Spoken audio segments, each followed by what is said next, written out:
주연절 후 여섯 번째 주일, 우리에게 주신 하나님 말씀 신약성경 요한복음 13장 12절로 30절까지의 말씀입니다. 신약성경 170면에 나와 있습니다.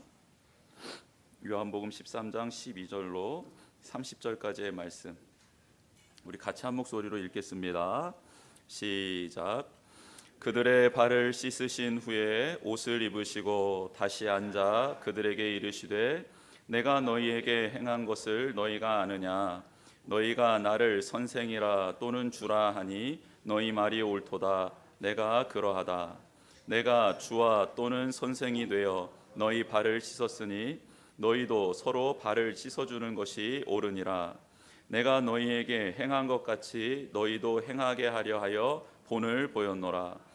내가 진실로 진실로 너희에게 이르노니 종이 주인보다 크지 못하고 보냄을 받은 자가 보낸 자보다 크지 못하나니 너희가 이것을 알고 행하면 복이 있으리라.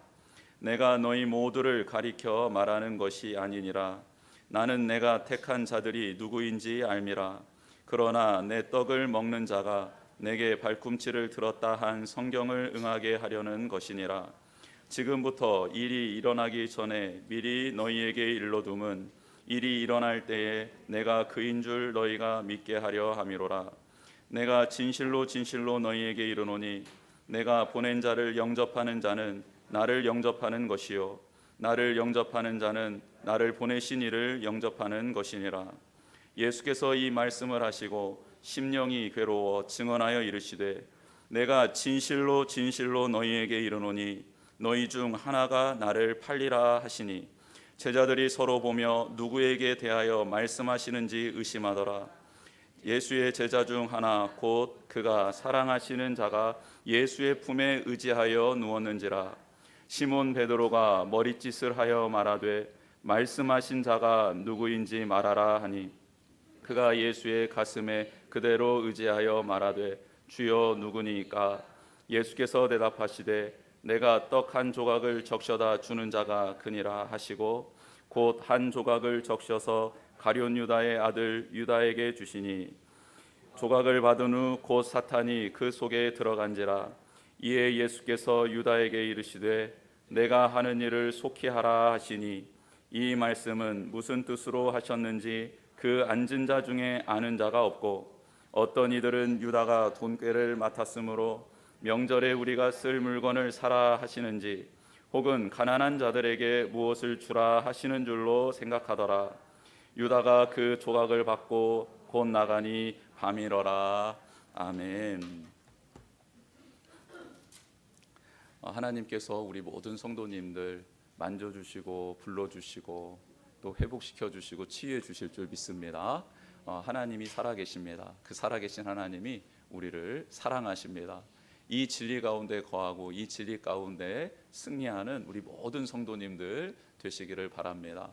온라인으로 참여하고 있는 우리 모든 성도님들도 물론 좀 분주하시겠지만 예배당에 와서 예배 드리는 것처럼 집중할 수는 없겠지만 그 자리를 구별하여 그렇게 하나님 앞에 서려고 노력하는 그 마음 중심을 하나님이 보고 계시는 줄 믿습니다. 그래서 그 자리에서 예배할 때 하나님께서 동일한 은혜로 함께해 주시기를 축복합니다. 예수님께서는 어둠에 있는 백성들에게 빛을 비춰 주셨습니다. 영생으로 초대하고 계십니다. 그래서 예수님께서 이 땅에 육신의 몸을 입고 오셨고 하나님의 나라에 대해서 가르치시고 또 전도하시고 치유하시면서 그들에게 하나님이 어떤 분이신지를 소개해주고 하나님의 말씀이 어떤 의미에서 해석돼야 되는지 가르쳐주고 실질적으로 눈앞에서 보여주셨습니다. 그럼에도 유대인들과 종교 지도자들은 끊임없이 예수님을 모함하고 죽이려 하고 함정을 팠습니다. 그런데도 예수님은 그들을 포기하지 않고 끝까지 품어주셨지요. 사랑해 주셨습니다.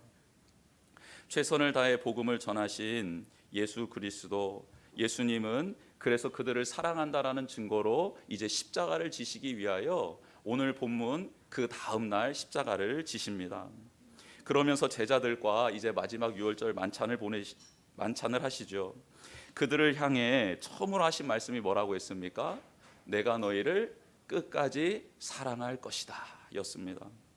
하나님께서도 세상을 창조하신 후에 인류를 만드셨습니다. 왜요? 사랑하시니까 만드신 거죠. 너무 사랑해서 그들과 함께하고 싶어서 하나님은 그들에게 무엇을 주셨습니까?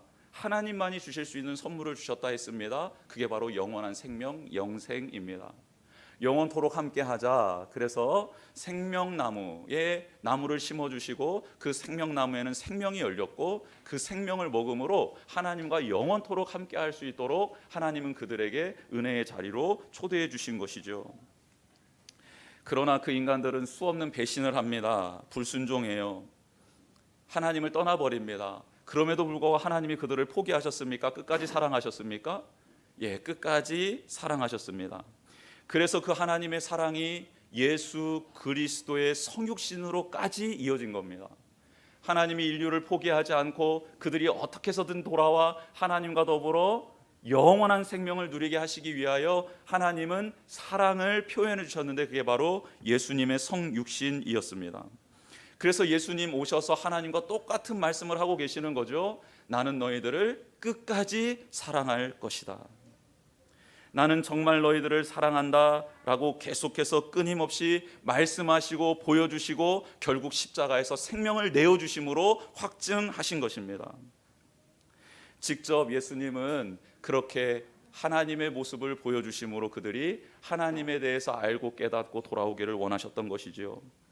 예수님은 하나님의 사랑의 메신저였던 겁니다. 사랑 자체였던 것이에요. 하나님이 세상을 얼마나 사랑하시는지 직접 보여주셨습니다. 그것도 영원히 끝까지 최선을 다해 사랑한다라고 말씀해주고 계십니다. 십자가에서 그렇게 생명을 내어주신 그 예수님은 십자가가 형틀이지 않았습니까? 저주받은 자들이 나무에 매달린다라는 율법을 성취시키는 것 아니었습니까? 부끄러운 자리 아니었습니까? 그럼에도 불구하고 그 십자가를 놓지 않습니다. 끝까지 붙잡습니다. 그 십자가를 생명처럼 여깁니다. 왜요? 거기에서 예수님이 피를 흘려 죽으셔야지만이 모든 인류는 다시 하나님과 관계를 회복할 수 있고 영생을 누릴 수 있기 때문이었습니다. 그래서 예수님은 그 십자가를 붙드는 것이죠. 끝까지 놓지 않는 것입니다. 자신의 감정 의지를 내려놓고 하나님의 뜻을 온전히 순종하기 위해 그 십자가의 길을 걷고 계시는 겁니다. 그래서 예수님 오늘 그 십자가를 지시기 전날 제자들의 발을 씻겨주시는 것 아닙니까? 가장 낮은 자리, 천한 종들만 하는 사람의 발을 씻는 그 행동을 통해 예수님께서는 앞으로 내가 십자가를 지게 될 텐데 그 십자가의 의미가 무엇인지를 바로 가르쳐주고 계십니다. 예수님은 스승의 자리에서 일어나셨지요. 그리고 가장 천한 종의 자리로 내려오십니다. 그리고 가장 더러운 발, 제자들의 발, 그 죄를 일일이 하나하나 정성껏 닦아 주십니다. 그 죄를 주님의 보혈로 씻어 주시는 것이죠. 죄 용서의 대상에는 차등이 없었습니다. 곧 예수님을 부인하고 저주하고 맹세할 베드로의 발도 씻어 주셨고요. 예수님이 체포되는 그날 자신을 다 떠나버릴 제자들의 발, 그 발도 하나하나 다 씻어 주셨습니다. 특별히 이제 얼마 후에 자신을 배반하고 자신을 팔아넘길 가룟 유다의 발도 예수님은 씻어 주셨습니다. 죄의 용서에 있어서 그 어느 누구도 차별하지 않는 십자가의 사랑을 보여주고 계십니다. 십자가의 사랑, 그 구원을 제자들의 발을 씻어주심으로 말미암아 친히 보여주신 예수님, 그 예수님은 우리에게 지금 말씀하고 있습니다. 나를 영접하는 자, 내게 그 더러운 죄를 낱낱이 드러내고 부끄럽지만 그 모든 죄를 고백하여 용서함을 받는 자, 그들이 바로 하나님의 나라를 유업으로 이을 백성이 될 것이다 라고 지금 예수님은 말씀하고 있는 것입니다. 또한 예수님은 누구나도 쉽게 올 수 있도록 본인 스스로 가장 천한 종의 모습으로 낮은 자세로 오셔서 그들의 발을 다 씻겨주고 계신 것입니다. 모든 사람들의 발을 닦아주시려고 작정하신 예수님의 모습을 우리는 볼 수 있습니다. 예수님은 이렇게 제자들의 발을 씻어주심으로 십자가에 담긴 구원과 사랑의 의미를 그들에게 친히 보여주셨습니다. 그렇다면 이렇게 십자가의 사랑과 값을 지불할 수 없는 그 큰 구원을 받은 우리는 어떻게 살아가야 할까요? 예수님은 제자들에게 십자가에 담긴 두 번째 의미를 그래서 설명해 주시려고 오늘 다시 겉옷을 입으시고 식사의 자리, 본래의 자리에 앉으시는 모습을 보여주십니다. 12절에 보면 모든 제자들의 발을 씻어주신 후에 옷을 입으시고 다시 앉으셨다라고 말씀하고 있습니다. 제자들에게 전할 말이 있으셨던 거예요. 그래서 다시 벗었던 겉옷을 다시 입으십니다. 다시 스승의 자리로, 주님의 자리로 돌아오신 것이죠. 여러분, 우리는 착각할 때가 있습니다. 십자가를 바라보면서 예수님은 한량없이 우리를 용서해 주시는 분이구나 라고 생각할 때가 있습니다. 예수님은 내 발을 닦아주신 분이시지, 가장 낮은 종의 모습으로 오셨지, 그래서 나는 언제든지 죄를 지으면 예수님 앞에 나아가서 그냥 서슴없이 내 발 닦으라고 그렇게 말할 수 있는 것 아닌가라고 착각할 때가 있습니다. 분명 예수님은 종의 모습으로 오셨습니다. 십자가에서 죽으신 건 맞습니다. 사랑의 주님, 은혜의 주님 맞습니다. 그런데 그 주님만 바라봐서는 안 된다라는 것이죠. 예수님 다시 겉옷을 입으십니다. 스승의 자리, 주인의 자리에 가서 하나님의 권위로 말씀을 전하십니다. 그 말씀을 온전히 깨닫지 못하고 받아들이지 못하고 순종하지 못하면 우리는 만왕의 왕으로, 면류관과 환한 빛으로, 그리고 만유의 주로 다시 임하실 예수 그리스도 앞에 심판을 받게 될 것이다라는 것을 반드시 기억해야 된다라는 것입니다. 예수님 앞에 그 사랑에 잇대어 나아가는 우리가 되어야겠지만, 그 사랑을 체험한 우리는 이제 예수님이 누구신지를 바로 알고 그분을 온전히 잘 섬기며 따라가는 그런 거룩한 백성으로 거듭나야 될 줄 믿습니다. 예수님이 다시 겉옷을 입으시고 본래의 자리에 앉으십니다. 그리고 말씀을 전하십니다. 왜냐하면 제자들에게 발을 씻겨주시면서 발 씻기신 그 모습 그대로 메시지를 전하면 제자들은 눈에 보이는 대로 생각하고 눈에 보이는 대로 판단하기 쉬운 제자들이기 때문에 예수님의 말씀을 귀담아 듣지 않을 것이다라는 것을 알고 있었던 것이에요. 그래서 예수님은 다시 그렇게 자세를 갖추시고 그들에게 말합니다. 뭐라 말하십니까? 내가 너희에게 행한 것을 너희가 아느냐 질문하십니다. 여러분, 하나님의 말씀, 예수님의 음성, 예수님의 모습을 우리가 보는 것, 읽는 것, 듣는 것 너무 중요한데요. 그런데 예수님은 그 자리에 머물러 있지 말라라고 말씀하십니다. 무엇을 말씀하십니까? 그것을 깨달으라 라고 말씀하십니다. 여러분, 깨달음의 은혜가 있기를 주님의 이름으로 축복합니다. 제자들은 이런 예수님의 질문에 당황하지요. 베드로가 발을 예수님께 내어드리면서 질문했던 그 내용으로 조금은 알게 되었지만 온전히 깨닫지 못했기 때문입니다. 아무런 의미도 모르고 행하는 것, 하나님께서도 예수님께서도 원하시지 않는 일입니다. 의미 없이, 목적 없이 행동하고 행하고 예배드리고 큐티하고 경건생활하는 것, 하나님께서는 받지 않으신다라는 겁니다.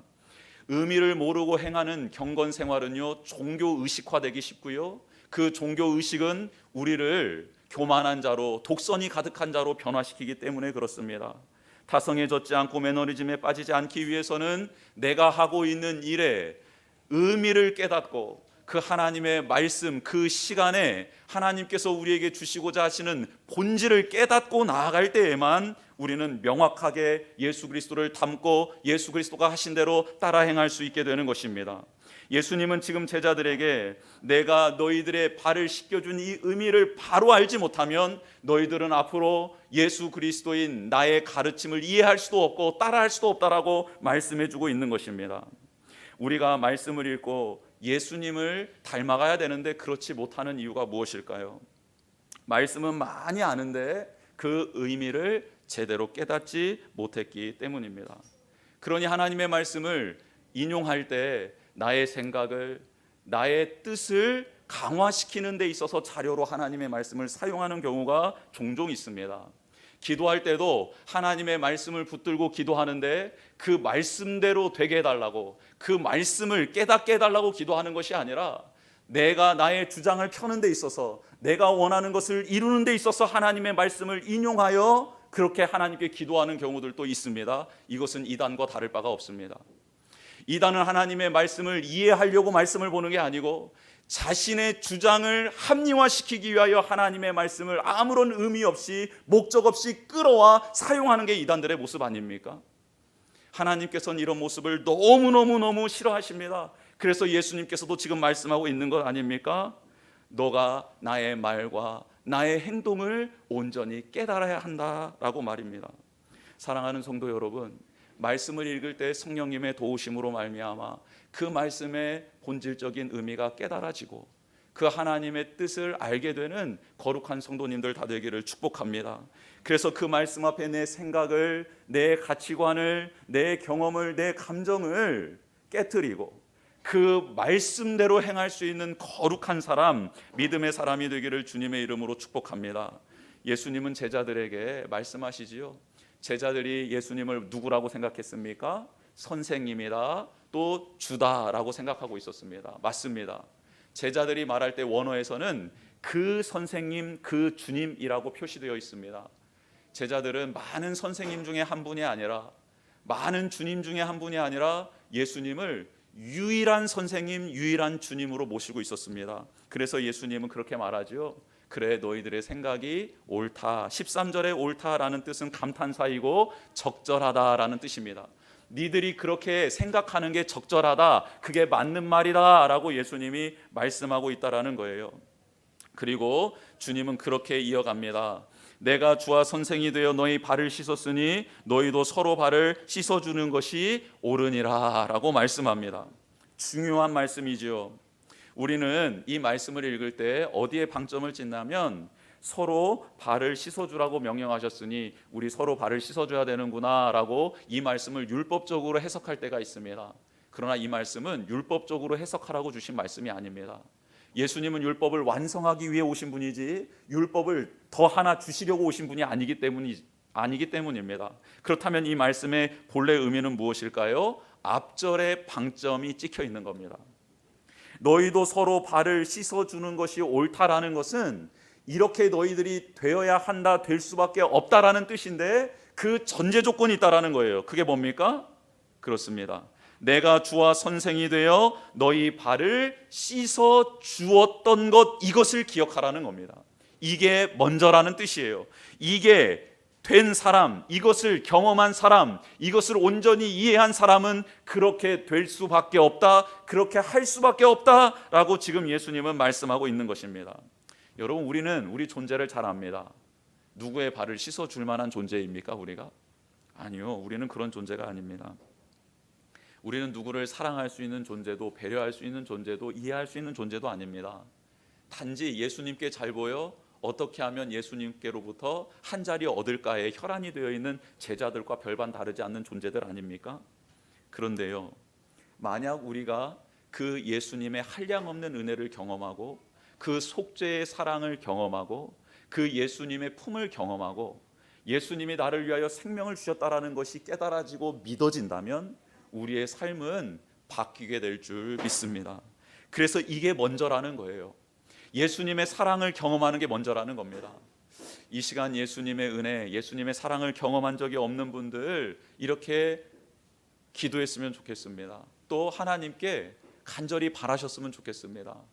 저도 제자들이 경험했던 것처럼 예수님이 저의 발을 씻어주시고 또 십자가에서 저의 죄를 씻어주셨다라는 것이 온전히 느껴지고 깨달아지는 거듭남의 은혜를 경험하게 하여 주옵소서라고 말입니다.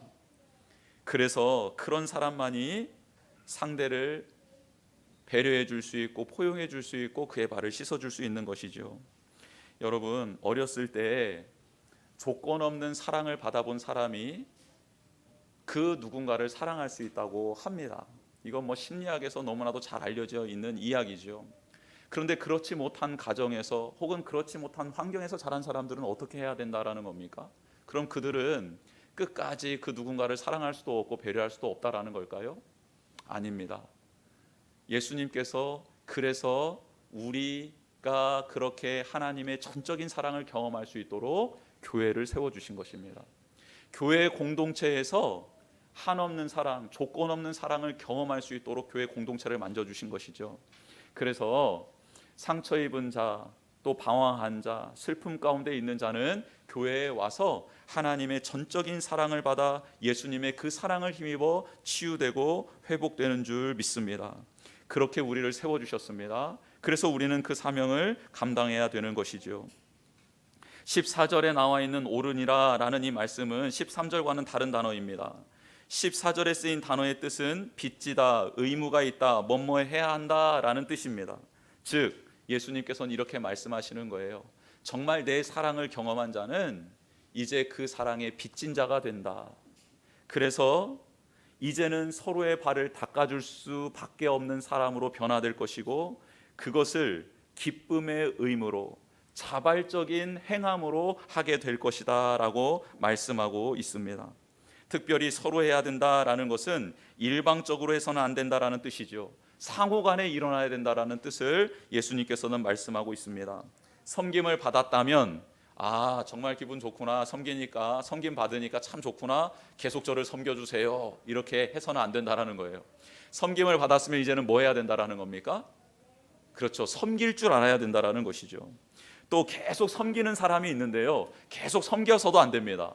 계속 섬기다 보면 그게 자기의 교만, 자기의 의가 될 수 있기 때문입니다. 그래서 섬기는 사람은 또 뭣도 받아야 됩니까? 섬김도 받아봐야 합니다. 그래야 하나님의 사랑, 하나님의 은혜를 기억하게 되기 때문이지요. 상호 서로 발을 씻어주라 라고 지금 예수님께서는 말씀하고 있습니다. 그렇다면 발을 씻는 일은, 서로 발을 씻어주는 일은 어떤 상황 속에서 일어나게 됩니까? 그렇죠, 일단 겉옷을 벗어야 그 상황이 일어납니다.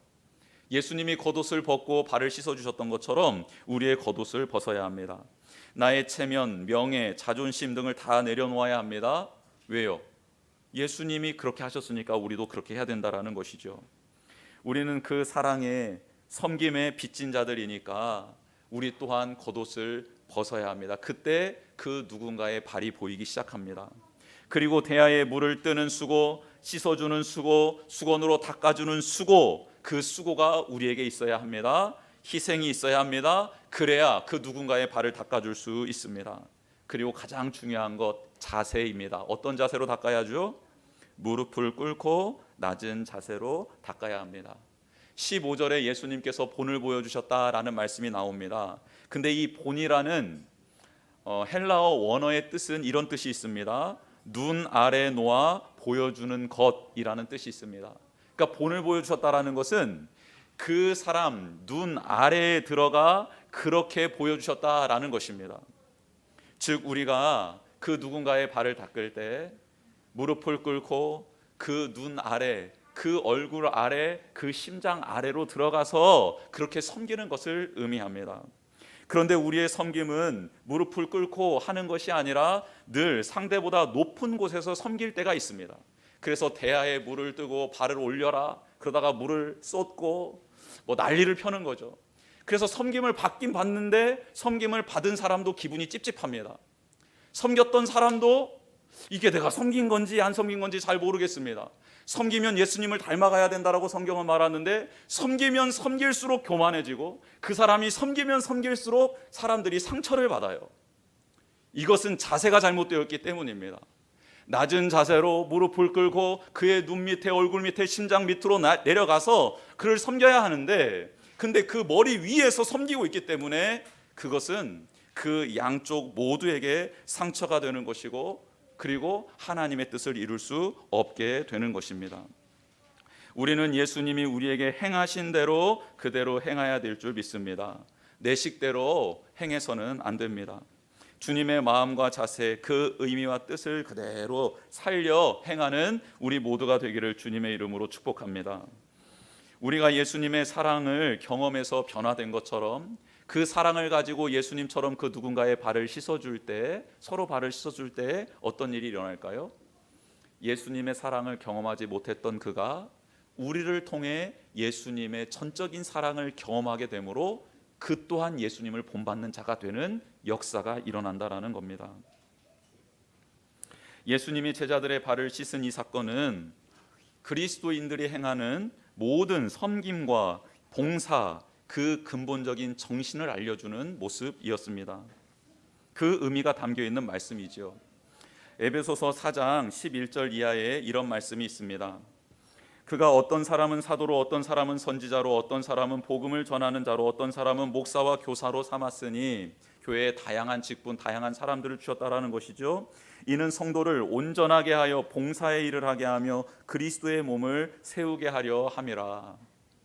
우리가 다 하나님의 아들을 믿는 것과 아는 일에 하나가 되어 온전한 사람을 이루어 그리스도의 장성한 분량이 충만한 데까지 이르리니, 이는 우리가 이제부터 어린아이가 되지 아니하며 사람의 속임수와 간사한 유혹에 빠져 온갖 교훈의 풍조에 밀려 요동하지 않게 하려 함이라.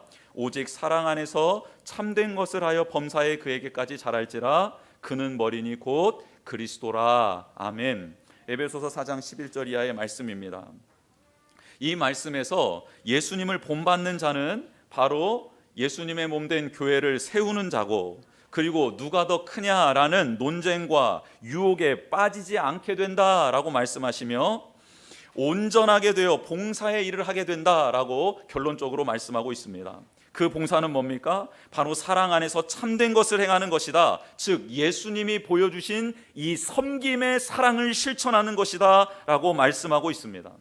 교회가 왜 세워지지 않고 분란 가운데 사분오열하는 것입니까? 어려움이 생기는 것입니까? 그것은 교회의 머리 되신 예수 그리스도를 본받지 않고 그에게 가까이 나아가고 있지 않기 때문이다라고 말씀하고 있습니다. 예수님이 몸소 보여주신 발을 씻어주시는 것에 내포되어 있는 의미들을 알고 행할 때 복이 임하게 된다라고 정확하게 말씀해 주셨습니다. 예수님이 가르쳐 주시고 예수님이 꼭 누리기를 원하는 복, 그 복은 무엇일까요? 예수님처럼 하나님의 뜻을 바로 알고 섬기는 것이 바로 그 복입니다. 희생하는 것이지요. 자신의 것을 자랑하는 것이 아니라 영혼을 섬기기 위해 기꺼이 자신의 것을 내려놓는 것, 그게 바로 예수님이 우리에게 보여주신 삶의 모습이요 복입니다. 또 어설프게 죽는 것이 아니라 하나님의 뜻이 이루어질 수 있다면 자신의 생명을 하나님의 손에 온전히 맡길 수 있는 것, 그것이 바로 복이라고 예수님께서는 친히 몸으로 보여주신 것입니다. 우리도 그 복을 누리기를 주님의 이름으로 축복합니다. 나보다 더 높아지는 게 복이 아닙니다. 더 낮아지는 게 복입니다. 자신의 생명을 내어 드리는 게 복입니다. 생명을 유지하기 위하여 욕심을 부리는 게 복이 아니라는 거예요. 이렇게 예수님 말씀하신 후에 예수님 가룟 유다의 배신에 대해서 말씀하십니다. 시편 41편의 말씀을 인용하시는데요, 이 말씀은 다윗이 너무나도 사랑했던 모사이지요. 아히도벨이 자신을 배반하고 떠나버렸을 때 슬픔으로 하나님 앞에 고백했던 시입니다. 정말 자신이 사랑했던 사람이 배반했던 것을 안타까워하며 고백했던 시이지요. 내 떡을 먹는 자는 가장 가까이에 있는 사람을 뜻하고요, 내게 발꿈치를 들었다라는 것은 말이 뒷발질하는 모습을 연상케 하고, 또 사람이 누군가를 걸려 넘어지게 할 때 발 뒤꿈치가 보이잖아요. 또 쓰러져 있는 사람을 발로 밟을 때 발 뒤꿈치가 보이지 않습니까? 그래서 발 뒤꿈치를 들었다라는 것은 배신하고 모욕적인 행위를 할 것이다라는 것을 뜻하고 있습니다. 예수님은 이렇게 자신이 배신을 당할 것이고 그 일을 행할 자가 자신과 너무나도 가까이에 있는 제자이다라는 것을 알려주신 것이죠. 그리고 이 일을 먼저 말씀하신 이유에 대해서도 말씀해 주시는데, 이 일이 일어나게 될 텐데 내가 먼저 말하는 것은 내가 바로 그럼에도 불구하고 미리 다 알고 있었음에도 불구하고 그를 끝까지 사랑한 메시아 그리스도임을 너희들로 하여금 알게 하려 함이라고 예수님께서는 정확하게 말씀해 주고 계십니다. 왜 미리 말했나? 배신할 것을 미리 왜 알려주셨나? 그럼에도 불구하고 나는 그를 사랑했고, 그럼에도 불구하고 나는 그와 함께 식탁교제를 했고, 그럼에도 불구하고 나는 그의 발을 씻어주었고, 그럼에도 불구하고 나는 그에게 기회를 주는 메시아, 끝까지 사랑하는 하나님의 메시아 그리스도 예수다라고 알려주시기 위하여 그렇게 행하셨다라는 것입니다. 즉 가룟 유다의 배신의 상황 속에서도 제자들에게 실망과 절망을 안겨주는 것이 아니라 예수님의 사랑을 기억하고 예수님 안에서 다시 회복할 수 있음을 그들에게 기억하라고 그렇게 알려주신 것이죠. 예수님은 오늘 본문에 매우 괴로우셨다라는 표현을 씁니다. 이 괴로웠다는 표현을 요한복음에 딱 3번 사용하는데요, 11절에 한 번, 11장에 한 번, 12장에 한 번, 13장에 한 번, 11, 12, 13장에 각각 한 번씩 사용하십니다. 어떨 때 그런 말씀을 사용하셨죠? 나사로가 죽었을 때입니다. 즉 모든 인류가 죄와 사망, 사탄의 권세 아래 들어가 있는 모습을 보면서 안타까워하시며 심령의 비통이 여기셨다라는 표현을 쓰셨습니다. 또 한 가지는 이제 십자가를 지시면서 하나님과 단절될 것을 아시고 그렇게 가슴 아파하시며 마음이 괴로우셨다라는 표현을 쓰셨습니다. 마지막으로 오늘 사랑하는 제자가 돌이키지 않고 자신의 길을 걸어가는 모습을 보면서 심령이 괴로웠다라고 표현하고 계십니다. 여러분, 우리는 어느 때에 괴로움을 느낍니까? 우리가 예수님의 괴로움을 느끼게 된다라면 이런 상황에서 괴로움을 느끼게 될 것입니다. 그 누군가가 어두움에 갇혀 있을 때, 사망의 권세 아래 있을 때, 사탄의 종로를 타고 있을 때 우리는 가슴이 미어지고 가슴이 괴로워야 됩니다. 다른 그 어떤 것보다 하나님과 나와의 관계가 소원해졌다라는 것이 느껴졌을 때, 하나님을 느낄 수 없게 되었을 때, 하나님의 사랑과 은혜가 더 이상 내게 머물지 않다라고 그렇게 느끼고 고백할 수밖에 없는 상황 속에서 우리는 괴로워해야 된다라는 것이죠. 또 한 가지는 사랑하는 자녀가, 사랑하는 사람들이 회개하지 않고 계속해서 자기의 길을 걸어가고 있는 모습을 보면서 괴로워하며 그를 위하여 중보하고 그에게 빨리 돌아오라고 그렇게 가슴 아파하는 그런 마음이 우리에게 있어야 된다라고 가르쳐주고 계십니다. 제자들은 예수님이 괴로워하며 말씀하시는 모습을 보며 서로 바라봅니다. 그리고 그 팔자가 누구인지 서로를 의심하기 시작하죠. 궁금한 거 못 참는 사람 한 사람 있습니다. 누구죠? 베드로입니다. 그런데 베드로 좀 전에 발 씻어주지 마세요 했다가 한번 하나님께, 예수님께 된통 당했잖아요. 예수님한테 한번 뭐랄까 지적을 받았잖아요. 그래서 궁금해 죽겠는데 못 물어봅니다. 그래가지고 누구한테 시킵니까? 사랑하는 자, 예수님이 사랑하는 자라고 등장하는데 그 사람에게 머리짓을 하죠. 사인을 보내는 겁니다. 야, 물어봐 이렇게. 그런데 그 사람이 누구냐? 신학자들은 대부분 요한이라고 봅니다. 예수님께서 특별히 관리했던 세 사람이 있습니다. 가만두면 큰일 날 사람들 세 사람 특별히 관리하셨죠. 성격 괴팍한 인간들, 우레의 아들이라고 불리는 요한과 야고보, 그리고 성질 가장 더러운 사람, 막 나대는 사람, 그랬다가 막 꾸지람도 받고 칭찬도 받는 막 온탕과 냉탕을 왔다 갔다 하는 베드로와 야고보와 요한, 이 세 사람을 특별히 관리했어요. 왜냐하면 예뻐서가 아니라 가만두면 제자 공동체가 파괴될 것 같아서 데리고 다닌 애들입니다. 이 세 사람을 데리고 다녔는데 그래서 베드로와 요한이 좀 친해졌나 보여요. 그래서 맞은편에 있었던 베드로가 요한한테 눈짓을 하는 거예요. 야, 물어봐 빨리 했더니 요한이 물어봅니다. 뭐라고 물어봐요? 주님 누굽니까? 라고 물어봅니다. 그랬더니 예수님이 뭐라고 대답하세요? 내가 떡 한 조각을 적셔다가 주는 자가 그니라 하고 한 조각을 적셔서 가룟 시몬의 아들 유다에게 이렇게 줍니다. 이 장면이 이제 등장하고 있죠. 그런데 우리가 이 장면에서 좀 눈여겨볼 장면이 있습니다. 뭐냐면 보세요. 예수님 옆에 바로 사랑하시는 자가 앉아 있었습니다. 요한이죠. 그러니까 베드로는 요한이 바라보는 맞은편에서 물어봤겠죠. 눈짓으로 야 이렇게 사인했겠죠. 근데 예수님이 그 요한의 질문에 대답을 하셨어요. 대답을 하셨는데 이 대답한 목소리가 모든 제자에게 다 들렸다면 제자들이 가만히 있겠습니까? 특별히 베드로가 가만히 있었겠습니까? 가룟 유다 멱살을 잡고 끈으로 동동 묶어놓지 않았겠습니까? 못 나가게. 근데 이 말을 누구와 누구만 들을 수 있게 하신 거죠? 그렇죠. 요한과 가룟 유다만 듣게 말씀하신 겁니다. 가룟 유다에게 또 한 번의 기회를 주신 것이죠. 그렇죠? 그리고 요한은 이것을 온전히 깨닫지 못해요. 들었음에도 불구하고. 왜냐하면 가룟 유다는 당시 예수님께 신뢰받고 있었던 사람이었습니다. 그 겉모습은 모든 제자들이 인정할 만한 누구보다도 예수님을 잘 따르고 있는 거룩한 제자였기 때문에 그렇습니다. 그래서 그 말을 이해를 못하는 거예요. 팔 사람이라고 전혀 생각할 수 없는 것입니다. 그리고 예수님이 그 빵을 적셔 가룟 유다에게 주십니다. 그러면 이것은 당시 중동 문화에서 먹을 것을 나누어 그 상대방에게 주는 것은 우정과 신뢰의 표시를 하는 겁니다. 즉 예수님은 끝까지 가룟 유다야 돌이켜라. 그리고 나는 너를 끝까지 믿을 거야. 사랑할 거야. 신뢰할 거야. 그러니 제발 너의 하는 일을 포기하고 그것을 굳건하게 하지 말라라고 마지막까지 그를 되돌리기 위해서 떡을 주신 것입니다. 그런데요, 여기서 가룟 유다의 위치가 중요합니다. 어디에 있었을까요?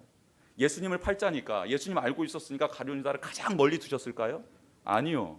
예수님 품 옆에 있었던 요한과 그리고 요한의 말을 듣자마자 바로 적셔서 그 떡을 줄 수 있는 거리라고 한다면 가룟 유다는 바로 옆에 있었던 겁니다. 여러분, 예수님께서는 자신을 팔 자, 자신을 배반할 자를 멀리 한적한 곳에 두신 게 아닙니다. 한 대에 두신 것이 아닙니다. 바로 옆에다 두셨습니다. 왜요?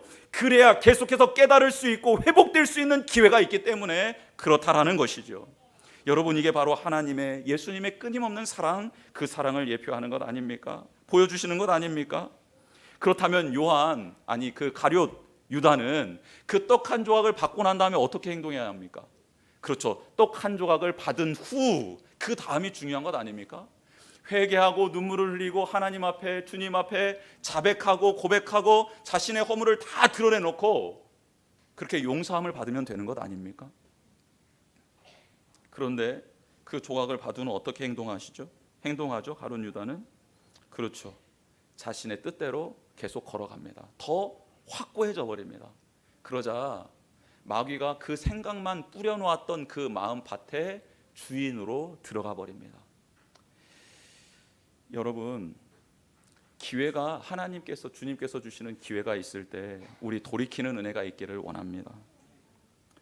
마귀가요, 생각만 뿌리다가 그 생각의 씨앗을 뿌려놓고 그것이 자라서 확고해지잖아요. 그러면 지배해버린다라는 사실을 기억해야 합니다.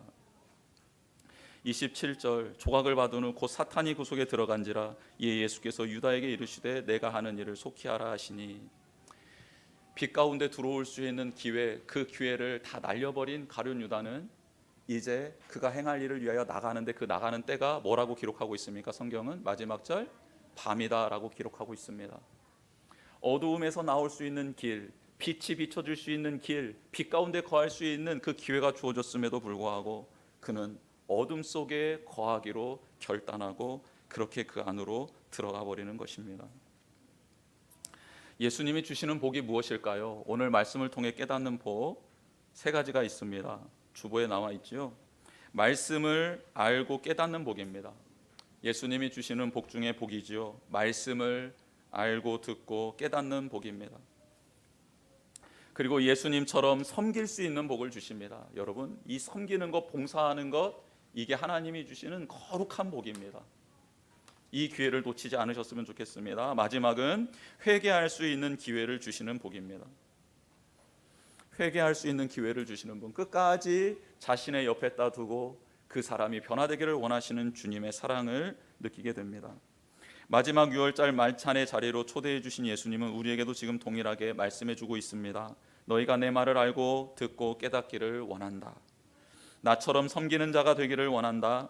나는 네가 내 옆자리를 차지해서 그렇게 나는 너에게 내 옆자리를 내어줄 만큼 너를 사랑하니 제발 회개하고 이제는 돌이키는 자가 되어라 라고 우리에게 말씀해 주고 계십니다.